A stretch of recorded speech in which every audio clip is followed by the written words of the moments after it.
Thank you. Always fabulous. Snap Tankles live in session from Maida Vale. Paddy? Hey. Hello, mate. How are you doing?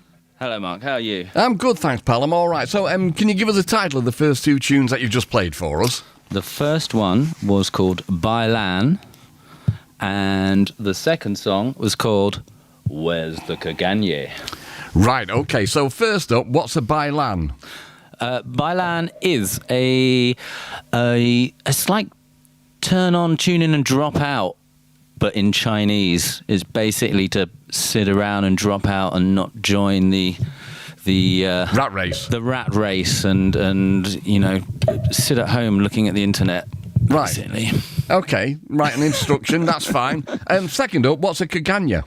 So a kaganye, for those of you who've been to Spain, Barcelona or Spain around Christmas time, and you look around the nativities, always the kind of large scale things. Mark, when you're on holiday in the Canaries, and you if you look closely, there's always a little character behind the stables, doing with his pants down, doing a little thing, and it's a kind of they apparently it's there to kind of, because it's to get rid of the sweetness of the scene.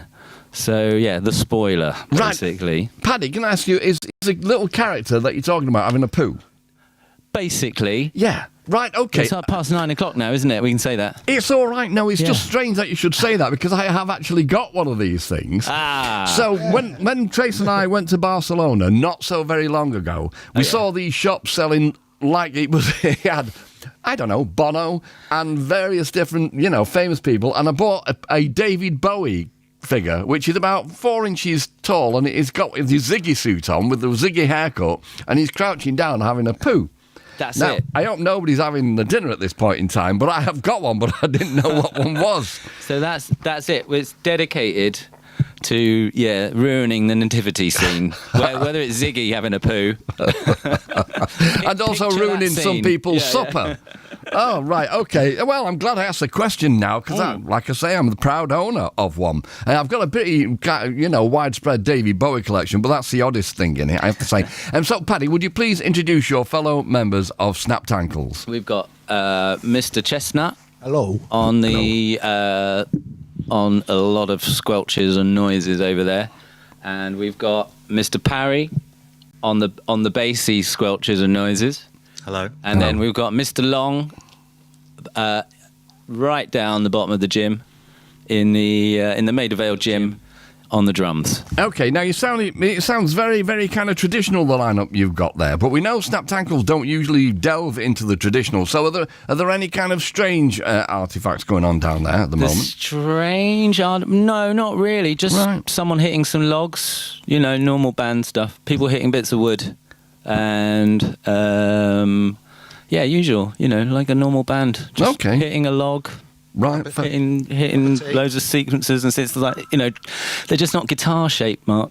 Yeah, so that's it. I mean, obviously guitars are pieces of wood, generally speaking, but so you did ditch the guitars in favour of synth. So what brought that on? Well, what are you making sounds of? Underground Resistance, Paddy. It's techno brought that on. Right. Yes, there you go. Mr. Parry's answering that question because he put the bass down. Fair enough. Okay, and so, I mean, if I had a record shop and if I was to put you in a section alongside Gong and Osric Tentacles and Here and Now, would I be on the right track, do you think, or would I be way, way, way off the mark? Oh, I've never heard of any of those. Oh, really? You fibber. You liar, Osric, pants on fire. is that a new DJ? It could well be. No, I go out on the road as DJ Solutions these days. Oh, nice. Yeah, so keep your eye out for me. Right, so the album, Hard Times and Furious Dancing, it was inspired by somebody else's work. Yes, that was inspired by Alice Walker's book of poetry called Hard Times Requires Furious Dancing. Right, so has Alice ever kind of communicated with you about all of this? No. Really? Alice, get a wriggle on, will you? We're waiting. She's a legend. She's on the right side of humanity, by the sounds of it. Right, so, okay. I mean, and I know that from the notes that you sent me, some of it is based around the album is based around the cost of living crisis and dealing with real things, as you tend to do. Yeah, so always kind of the songs have a little bit of the current anxieties of the day, and obviously we channel it through our forest of fears and our log timber synthesizers. So yeah, the it's a real thing, isn't it, around the globe, and it's a struggle for everyone. So that anxiety of, you know, how can we pay the rent? Obviously, you know, it's kind of, obviously musicians were meant to be struggling. It sounds better. So, but really, it's you know, we're dancing and making songs and our own shonky techno as a way to cope with all the layers of anxiety that surround us and are on our little screens. Okay, mate. And so I know also that you played at Glastonbury, and you were actually the very last band to play at this year's festival. Yeah. So we played the Shangri-La stage, which is where the whole festival, for those who have never got a ticket, the whole festival goes there after midnight on the last night. And yeah, it's like The Walking Dead. It's like at 4 a.m. It's the last party. It's the last blast. And obviously, there's not a Glastonbury next year. Sorry for the spoiler alert. And yeah, so we played the last set, and I think there was then Chris Tofu did a DJ set after us, but that's it, and everyone's kicked out. And it's over.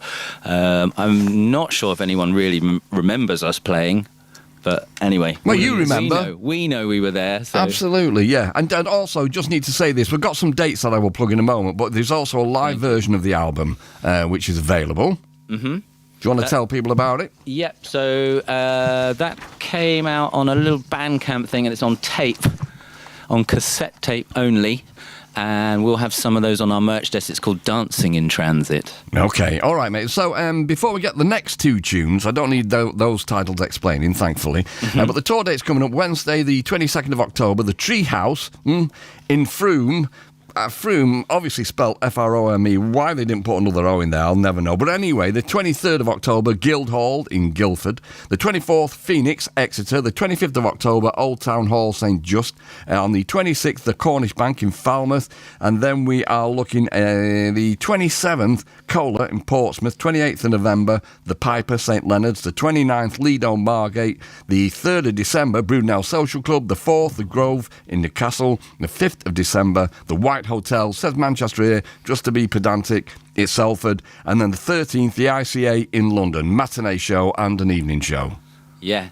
Brilliant. That's quite exhausting, isn't it? Already reading that. Thanks, Mark. No, it's an absolute pleasure, mate. We do discuss on this programme that it is public service broadcasting, and people do appreciate us doing it, so we shall continue to do so, yeah. Brilliant. All right, so you've got two more tunes to do for us then, Snapped Ankles. What are they, and in what order? We are going to do a song called Raoul, and then we will do a song called Smart World, Let Me Be. Fabulous. Okay, Snapped Ankles live in session from Maida Vale. Thanks, Mark.